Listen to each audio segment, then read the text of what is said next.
Soul Science Podcast, Episode 7, The Ego Body. Section 1, Introduction. Quiet your phone. Dim the lights. This episode is about the suit that you forgot that you rented. We have talked about consciousness. We have talked about mind. Next, we discuss the body, the hardware that the signal stepped into, the avatar you ride through third-dimensional traffic. Section 2, The Check-in Blueprint. Tibetan Buddhists call the body Lusngag. One word in their tongue, one quiet fact. The body is rented, paid in karma. We stepped into it like a warm coat. But before the zipper went up, before lungs first filled with hospital air, there was a room. Not a room with walls, but a space without corners, with no chairs, no windows, only light. And in that light was a flip book of options, not glossy catalogs, not Hollywood trailers, but more like snapshots of families, chromosomes, potential careers. The spirit mind simply observed. Not as you, because you did not exist yet. What did exist was just a quiet stream of intention. It thumbed through bodies. Tall ones, short ones, ones with missing fingers, crooked spines, perfect teeth. It was not shopping for comfort. It was shopping for friction. That birthmark on your shoulder? That's not a blemish. It's a bookmark. A sticky note from the last ride that said, "Remember how we left? Sword, cliff, fire, axe." The shape of your exit became etched in pigment before you even got here. Doctors call it capillary malformation, the result of blood vessel clustering or accidental melanin concentration. But science doesn't know the why of it. They do not see the sword hilt pressed into your chest in a past life, or the rope burn around your neck, or the hot iron brand from the slave ship, or the blade of the executioner on your neck. And those colors are not random either. Red, pink, or purple birthmarks are linked to injury, such as blood, fire, or strangulation. Brown or black birthmarks equate to grounding, earth energy, or unresolved karma. White or pale birthmarks? Purity, spiritual connection, or healing. Blue, gray, or slate birthmarks, occasionally tied to wisdom, intuition, or emotional depth. It is autopsy ink. The body remembers what the mind forgot. It could be a handprint, small fingers on the ribcage, because those were the last things you felt. They are emotional scars. Sometimes it is a perfect circle on the sole of the foot from the bullet wound that ended you. That is not dermatology. That is trauma. We did not come to remember our scars. We came to feel them, to learn from them, to grow out of them. Notice that your birthmark has faded? Consider how you've grown past whatever emotional attachments you were carrying. That's your link. No regression required. And the family? That's not random either. Anything but random, actually. You did not necessarily choose them because they were kind, but because they can teach you, perhaps patience, love, emotion, or challenge you to grow in ways you didn't realize you needed. Have a sibling that needs more than you can give? Maybe that's the point. Does your older sister find your buttons better than anyone? She is supposed to. Was your father overbearing, cruel, or unloving? Carefully think on what you need to learn, because how you react to those around you will echo into your next round. You chose them. You needed them. They are in your karmic circle. They chose you. They needed you. Nothing is an accident. Everything is carefully planned. Karma is not a cosmic slap in the face. It is the contract. You signed it before forgetting that you did. Your echo of intention, your spirit mind, joined this parade with all the marching orders in place, the route, the band it was playing with, and the songs to be played, already written on the score sheet. But how you perform, well, that's up to you. Your body was not meant to be perfect. It was meant to teach. Section 3, The Wiring. Let us imagine a house. The brain is the house. It is the walls, the wiring, the plumbing, the electrical sockets. It's dense, measurable, physical. The mind, however, is everything that happens inside. It's the conversation at breakfast. It is the old record replaying familiar old music in the corner. It is the smell of Grandpa's hotcakes and sausage drifting from the kitchen. The mind is activity, not architecture. But the mind itself is not one single isolated event or thought. It's an abode of 5 distinct functions, 5 temporary residents sharing one lease. The first is form. That's the body, the hardware.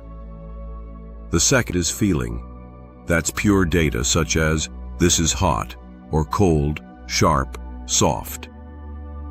The third is perception. That's the label such as pain, comfort, neutral. The fourth is volition. This is the inner push. Resist, eat, take, accept. The fifth is consciousness. This is not your ghost or spirit, but the universal stream. It flows in, sits down, and then forgets itself. See Episode 5, Consciousness, the Universal, where this is discussed in depth. In total, that is the software aggregate, the 5-member crew renting your skull, not owning it. And here is the quiet, unknown rule. Only a portion of that software ever moves in. Universal consciousness stays mostly outside of the process, looking in, using your eyes. Maybe 22 to 30% remains behind, like the moon holding back tides. It pours the rest into the body at birth, usually never below 55 and rarely above 80%. Into the body, the moment you draw your first breath. That is chi prana, inner energy. That percentage is how much current the light has to burn. It has nothing to do with how perky you feel. It is not mood, it is voltage. If it's too low, the lamps flicker. Too high, and the fuse blows. That is why some people glow quietly their whole lives, and why others burn out early. Too hot, too fast, too volatile. Your particular body is built for your particular range, no more, no less. We have 2 filters that purposefully inhibit us upon birth. Before birth, we each choose how much of each of these we come into this world with. There is the dimming of what you can and cannot see beyond 3 dimensions. How strong is your intuition? How connected do you feel when someone else dies? Or when your mother is thinking about you? How many dreams at night have come true in real life, eerily identical? This dimming is the veil. It keeps the house just dark enough for you to see the sky but never touch it. We have a second filter, amnesia. That erases the deed to the house. You suddenly wake up on the couch having no idea why, and no idea who built the house, thinking, this is mine, it always has been. People often conflate these two, saying, veil of forgetfulness, like it is one thing. But it is two. The veil is no sight, a blinder over your eyes. The amnesia is no memory of anything that came before. Together they work in tandem to create the perfect learning environment for you. It's just enough for you to think, this is real, this is all there is. And it remains this way until you can overcome this challenge and learn the truth. You are on a journey, a character in a play wearing a mask of amnesia, a wave in an ocean. That's when the journey of enlightenment begins. Section 4. Mechanics. 4a. Atomic structure. The body feels solid, but it's really not. Actually, nothing is. Nothing is solid. Let that sink in. And that is the first challenge. Picture your finger touching a tabletop. If the atoms in your finger were baseballs, each representing a neutron and electron, they would be about 1.4 miles apart. It's just emptiness between them. And what is this gap? It is no thing. Literally, no thing. There is no boundary, no wall, no substance, no stuff So what stops your finger from sinking straight through the table? Electrons. They each carry a negative charge. They repel on another, and this repelling is powerful, calculable, measured scientifically. When two electrons get intimate, they trade what's called phantom photons, which are ghost messengers that do not really exist, yet create repulsion. One sends these phantom photons, the other receives them. One pushes, and the other resists. No clash, just silent repulsion happening countless times in a microsecond. But even the electrons, protons, neutrons, are not little balls. They are not solid. They are not things, like the atomic models you see in science class at school. No, they are waves. They are probability hums, vibrational states. They flicker in and out of existence, obeying rules from some quantum casino. You cannot pin them down. You can only guess where they will be next. So, if there are no solid particles, and no solid space, and no solid barrier, then the hardware you sit in? Pure electrical illusion. A hologram with gravity. You are not a machine. You are a melody pretending to be marble. 4b. Form and feeling, the body's first language. Form is the brain saying something exists. You open your eyes. There's a cup. There's a floor. There's your own hand. Those are form. Form has shape, dimension, the three-dimensional world dressed up as color and size. You don't just know that they are there. You see their borders, their weight, their distance from your skin. Feeling is what happens when that form reaches you. The cup is hot. The nerves in your palm register the heat before your brain responds with "careful." But that's not thought yet. That's just the body responding. Feeling isn't emotion. Emotion is the response. This is scary. This is nice. Feeling is before language. It's the pure signal, the raw voltage. Warm, cold, smooth, rough, tight, loose. Form gives the world edges. Feeling gives it texture. The body doesn't analyze. It simply reports. Form, the map. Feeling, the weather on the map. And here's the rub. Both are illusions, remember?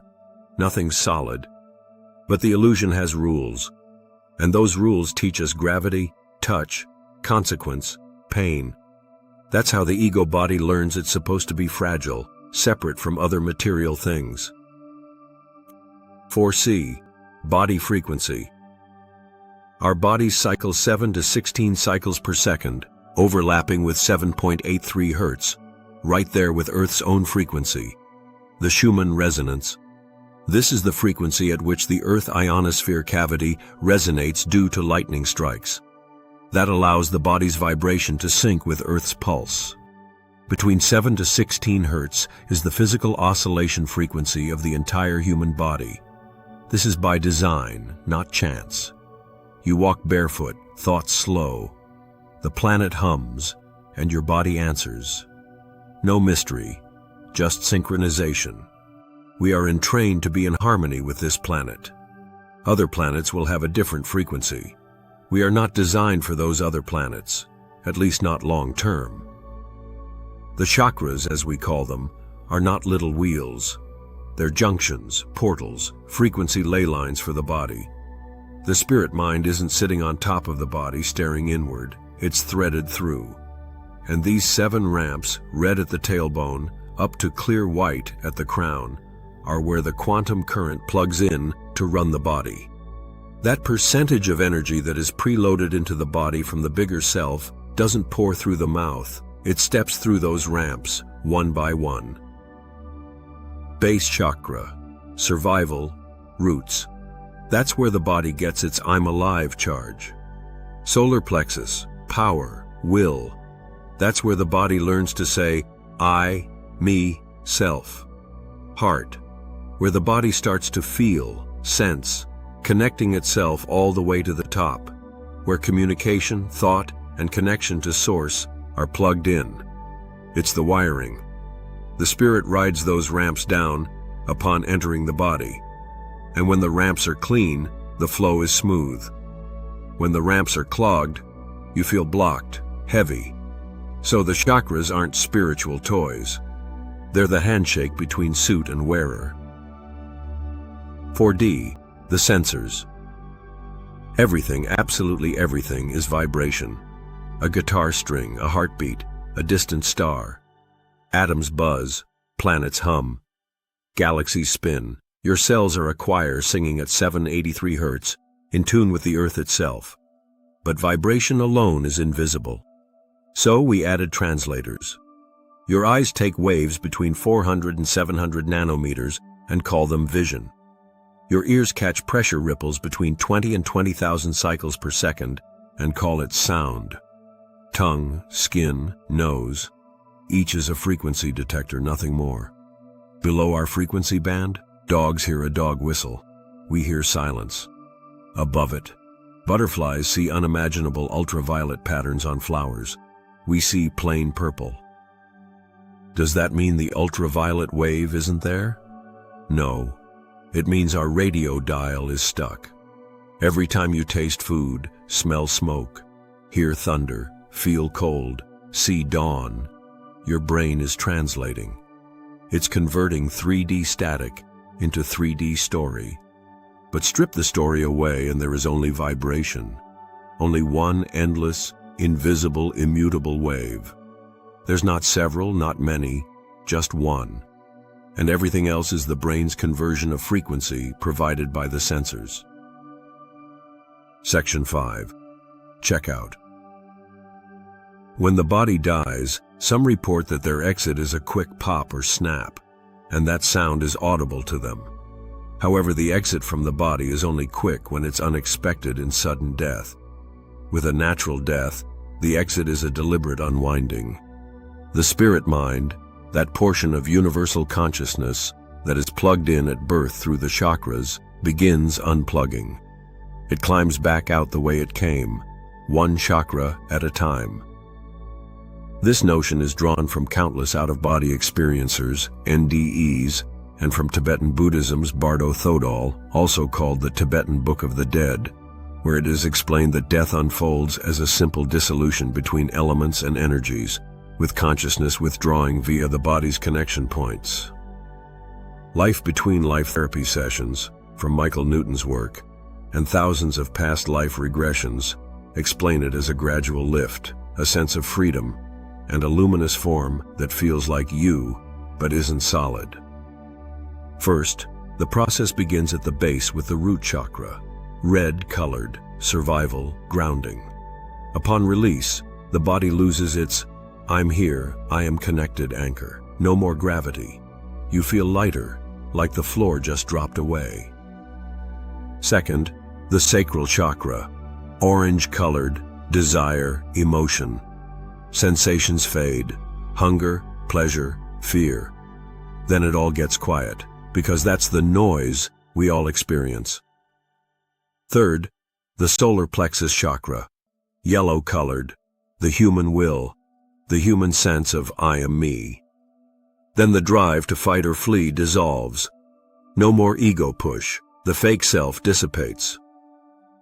Fourth, the heart chakra, green-colored, connection to others dissolves, earthly affiliations fall away.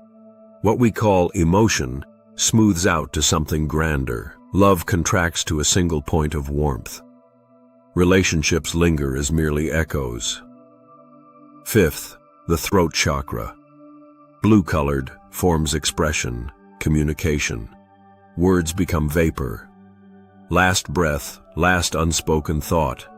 Gone. Your last words will either haunt you or give you peace. Sixth, the third eye chakra. Indigo or purple, related astral vision, which is something humans mostly repress, but something we all have. Upon release of this chakra, inner images blur, dreams and memories soften as distant echoes. Finally, seventh, the crown chakra, white, no color, pure light. This is our connection to Source. Cognitive thought falls away like confetti. The veil thins, For a moment, everything is clear light, pure, empty, brilliant. This is the moment when we experience the tunnel of light. However, there is no actual tunnel. What you are experiencing is your own light, your own universal consciousness, into which you expand again into the astral realm. You don't travel. There's no place to actually go. The mind is all there is. If you haven't seen episode 6, Mind, the Mental Body, that is a prerequisite. Make sure you do. It will fully explain what the mind truly is. In short, the light, as it is called, is merely a lack of shadow. It's not photons. And that lack of shadow, that's the remainder of your spirit mind that got left behind. And the part of that spirit mind that entered Earth in an avatar is supposed to be rejoining it. Only, most do not understand this, and that confusion is where things go off track. At this point in the process of exiting the body, if this light is recognized as your own mind, liberation happens here, samsara, recycling into a body, ends. Having understood that this phenomenon is merely the mind, not believing the visions, your spirit mind merges back into the whole, the source, but most don't recognize it. Fear or habit pulls them onward to the next phase. Let's back up first to the moment before the light is seen. Many who experience an NDE, or life between life regressions, describe their own body after death, looking down at it dispassionately, as if it were just some random person's swimsuit laying on the floor. The subject is floating, confused at first, especially if death was unexpected, such as a car crash, heart attack, or violence, where that sudden shock imprints. Let's talk about those who get stuck. They get lost. They become ghosts. For them, the mind replays the moment of death, gripping of the wheel, the flash of pain, the final thoughts and sounds. That karmic knot ties thee to the earth.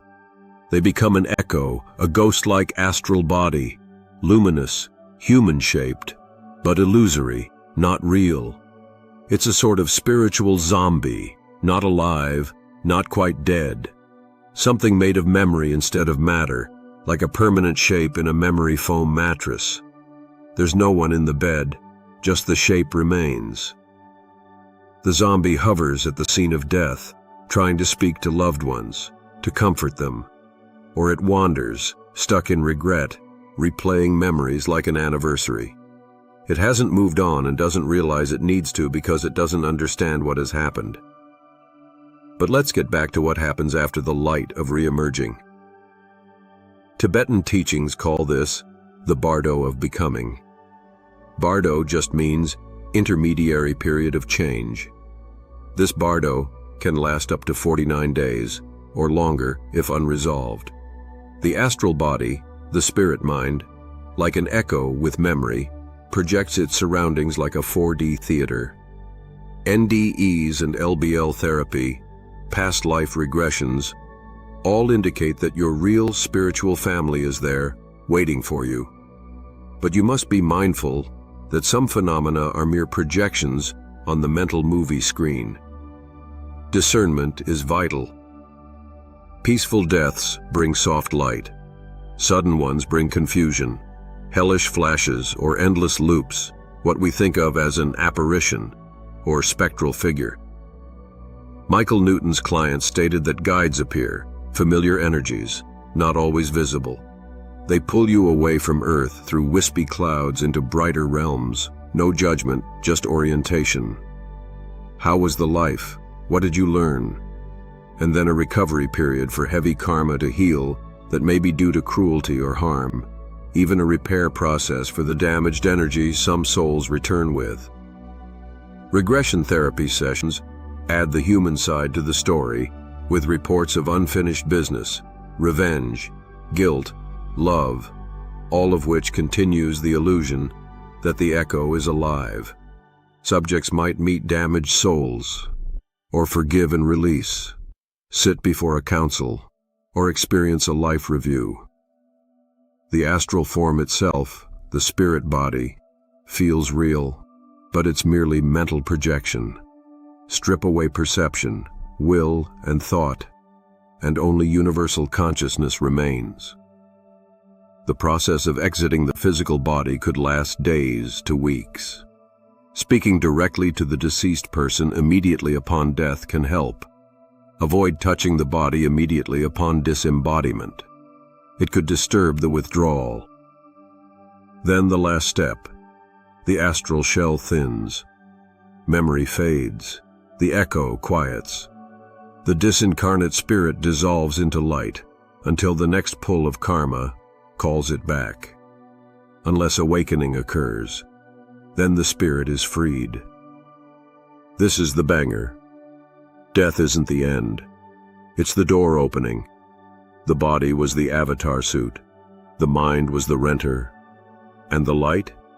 That's the higher you, the landlord that leased out part of itself to the avatar. Section 6. Conclusion. Study all this on your own. Listen to the testimony of those who have experienced death and returned, or those who can astral project at will. Find a qualified life-between-life therapist and explore it yourself. Read the Bardo Thodol, Tibetan Book of the Dead. Think logically. Meditate on it quietly with your mind completely silent. Quiet the words in your head long enough to listen.